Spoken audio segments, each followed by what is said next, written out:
El lunes de la sexta semana de Pascua, el evangelio que toque es el de Juan 15, 26 al 16, 4a. En aquel tiempo dijo Jesús a sus discípulos: Cuando venga el defensor que les enviaré desde el Padre, el Espíritu de la verdad, que procede del Padre, Él dará testimonio de mí. Y también ustedes darán testimonio porque desde el principio están conmigo. Les he hablado de esto para que no tambaleen. Los excomulgarán de la sinagoga. Más aún, llegará incluso una hora cuando el que les dé muerte pensará que da culto a Dios. Y esto lo harán porque no han conocido ni a mi Padre ni a mí. Les he hablado de esto para que cuando llegue la hora, se acuerden de que yo se los había dicho. Han pasado ya 5 semanas desde que celebramos la resurrección de Jesús, y faltan 2 más para que concluya el tiempo de Pascua, que como saben, termina con la gran fiesta de Pentecostés. Pero un poco antes de Pentecostés, 40 días después de su resurrección, la Iglesia recuerda la ascensión de Jesús. Este importante acontecimiento lo celebraremos el domingo que viene. Bueno, pues durante estas 5 semanas que han pasado, las reflexiones diarias de los evangelios han seguido un camino pedagógico muy claro. La primera semana fue la celebración de la resurrección y de las apariciones del resucitado. Había que alegrarse y celebrar con una alegría incontenible porque Jesús ha vencido a la muerte. Luego, las 2 semanas siguientes fueron dedicadas a enseñarnos aquello que se requiere para entrar en la Iglesia y participar así de la vida eterna que Jesús nos ofrece. Y para ello se nos invitó a reflexionar en el bautismo, confirmación y en la Eucaristía, que son los sacramentos con los que se inicia nuestro caminar en la Iglesia. En las siguientes 2 semanas, las reflexiones diarias se dedicaron a enseñarnos lo que se nos exige por pertenecer a la Iglesia. Si queremos ser miembros de la Iglesia y alcanzar la vida y felicidad que Jesús nos ofrece, debemos ser íntegros y llevar una vida ejemplar, recta, justa y honesta. Finalmente, en esta sexta semana de Pascua que estamos empezando, las enseñanzas de la Iglesia se van a dedicar a 2 temas principales.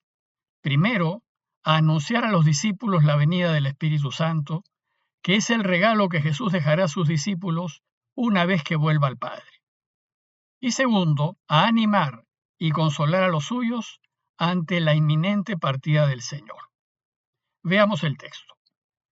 El relato que les acabo de leer trata de 2 anuncios que Jesús hace a sus discípulos para que estén preparados. Primero, les anuncia que les enviará el Espíritu Santo, el Espíritu de la verdad.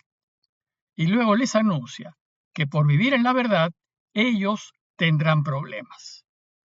Y así el texto de hoy se divide entre estos 2 anuncios. Veámoslo. Primero entonces es el anuncio de la llegada del Espíritu Santo. El texto empieza diciendo: Cuando venga el defensor que les enviaré desde el Padre. La palabra defensor traduce la palabra griega parácletos, que en castellano se dice paráclito, y significa a aquel que nos defiende y aboga por nosotros. Este defensor o abogado que vendrá es el Espíritu Santo. Los discípulos deben saber que si bien Él partirá, ellos no quedarán desamparados. Dios se encargará directamente de defenderlos. Él será nuestro abogado y Él dará la cara por nosotros cuando nos ataquen. El texto también dice que Jesús mismo nos enviará el Espíritu Santo desde el Padre y una vez que vuelva a Él. Y se trata del Espíritu de la verdad que procede del Padre. El Espíritu Santo es un espíritu de verdad y como sabemos, la verdad es invencible. Por eso, si queremos ganar y que nos vaya bien en la vida, siempre debemos elegir decir la verdad, aunque a veces decirla nos mete en problemas. Pero es la única manera de ganar y hacer que nuestro triunfo permanezca. Y solo si vivimos en la verdad, el Espíritu de la verdad nos va a defender. Pero además este Espíritu de verdad procede del Padre. Y como ya sabemos, Dios es verdad. Y a quien Jesús nos envía es al mismo Espíritu de Dios, es decir, a la verdad misma. Sin embargo, esto no lo entienden los que son del mundo, aquellos que siguen los criterios del mundo, porque ellos no viven según la verdad, sino según sus conveniencias personales, y con tal de salir airosos, con frecuencia se escudan en la mentira. Recordemos que cuando Pilatos estaba cuestionando a Jesús antes de mandarlo crucificar, Jesús le dijo: «He venido al mundo para dar testimonio de la verdad, y todo el que es de la verdad, escucha mi voz». Y Pilatos le respondió: «¿Y qué es la verdad?», como diciéndole: «¿De qué hablas? La verdad es relativa, yo la hago a mi medida. Digo la verdad cuando me conviene y también miento cuando me conviene». Entonces, ante esta respuesta, Jesús se quedó callado, porque Pilatos no entiende, como tampoco entienden los que son del mundo. No entienden que la verdad verdadera es absoluta, porque Dios es verdad. Bueno, pues este espíritu de verdad, que dice solo verdad, dará testimonio de Jesús. Dice Jesús: «Él dará testimonio de mí, hablará verdad de mí». Y les dice también: «Y también ustedes darán testimonio, porque desde el principio están conmigo». Es decir, ustedes ya han aprendido que hay que vivir siempre en la verdad y que ninguna mentira, por muy pequeña o blanca que sea, es aceptable. Ninguna. Siempre hay que estar en la verdad. La mentira, por mínima que sea, nos pone en la oscuridad, en contra de Dios, porque la mentira es incompatible con Él. Y esto nos lleva a la segunda parte del relato de hoy. Si nosotros elegimos seguirlo, y por tanto elegimos decir siempre la verdad, entonces lo que va a pasar es que tendremos problemas. Por eso la segunda parte del relato dice: «Les digo esto para que no se escandalicen». Escandalizar es un verbo griego que expresa esa sensación que uno tiene cuando le quitan el piso. Luego, escandalizarse indica más bien asombrarse, tambalearse, sorprenderse, desconcertarse. ¿Y de qué se pueden desconcertar o sorprender los discípulos? Se sorprenderán cuando, al decir la verdad, tengan problemas. Más aún, Jesús les advierte que los expulsarán de las sinagogas. Jesús y todos sus discípulos fueron judíos practicantes.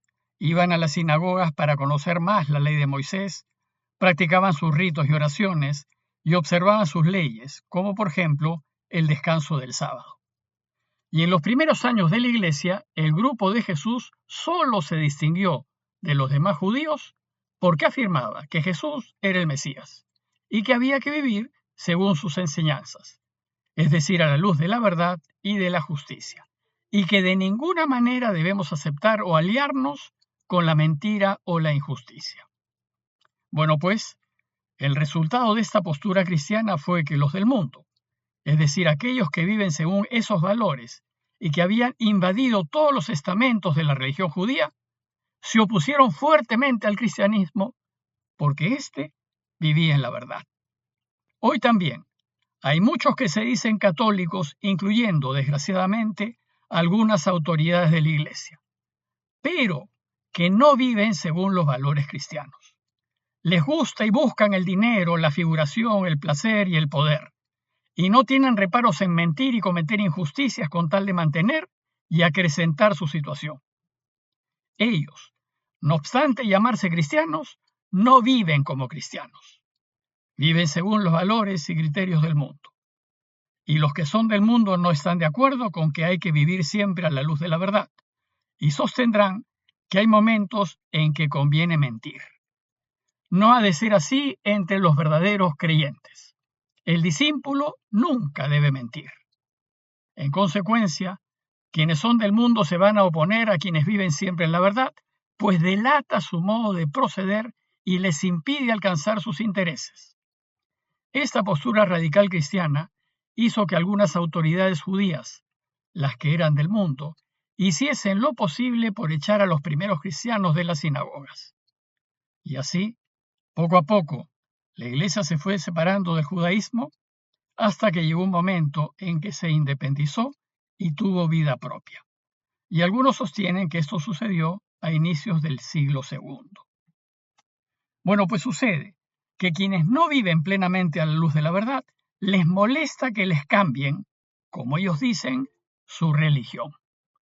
porque no han entendido en qué consiste el cristianismo y les molesta que sus enseñanzas les cuestionen su modo de vivir y su falta de coherencia. Estos están tan poseídos por los criterios del mundo que van a creer que están haciendo lo correcto. Por eso dice Jesús que llegará la hora en que quienes les dé muerte pensarán que dan culto a Dios. Y la razón, dice Jesús, es que no han conocido ni al Padre ni a mí. No han conocido que Dios es verdad. No han conocido que su camino es de justicia y no se dan cuenta que su deseo es que todos vivan.